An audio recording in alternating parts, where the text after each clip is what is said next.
Juan's rainbow എന്നാണ് ഈ കേക്കിന്റെ പേര്.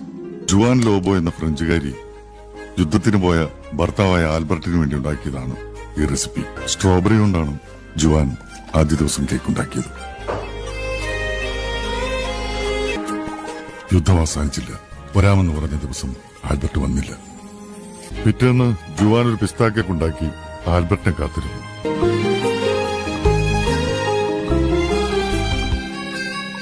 പുള്ളിക്കാരൻ വന്നോ? വന്നില്ല.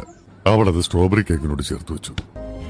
ജുവാൻ തന്റെ മുറ്റത്ത് ആദ്യമായി കായ്ച്ച ഓറഞ്ച് മരത്തിൽ നിന്നും പഴുത്ത ഓറഞ്ചുകൾ നോക്കി പറിച്ചെടുത്ത് കേക്കുണ്ടാക്കി കാത്തിരുന്നു.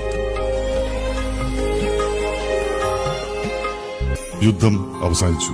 3 ദിവസത്തെ കാത്തിരിപ്പിനൊടുവിൽ അവൾക്ക് ഏറ്റവും ഇഷ്ടപ്പെട്ട ചോക്ലേറ്റുകളുമായി ആൽബർട്ട് വന്നു. അവൾ അത് അവനു വേണ്ടി കരുതി വെച്ച കേക്കിലേക്ക് ഒരുക്കി ചേർത്തു.